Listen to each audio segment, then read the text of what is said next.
Sisebenzele kakhulu uSisiboy. Engicela ukubonga kakhulu. Ngicela ukubonga i-office la HOD ukuthi lenze lo mcimbi omuhle kangaka for lo mphefumulo. Akekho umunye obo-deserve better than lo mphefumulo. Mina ngiqale ukumazi sisebenza naye uLundi. Wayesebenza kwa-education, mina ngisebenza okay.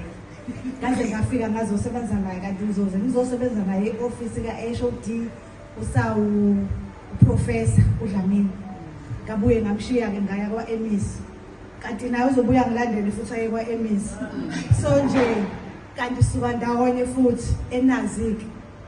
Sisuka ndawonye so umakhelwane futhi emlazi. Ngisebenze kakhulu bakithi nalo mphefumulo. Kakhulukazi unjengosisi kumina.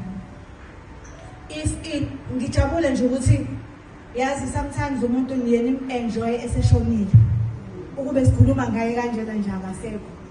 Ngiyajabula namhlanje ngoba sikhuluma ngaye uyasizwa, uyaphila, uyajabula ukuthi impilo zethu uyithatha wayibeka sijabulile ngaye.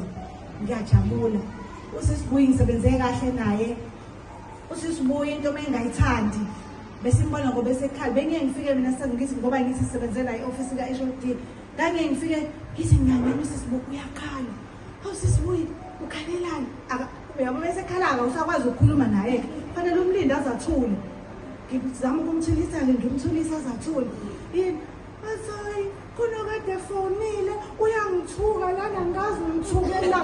Hawu Sisibuyi awumazi nanokuthi uba angimazi. Manje yena ufuna u-HOD kodwa uthuka mina. Guys, umuntu onjalo akakwazi ukusho into bengayithandi.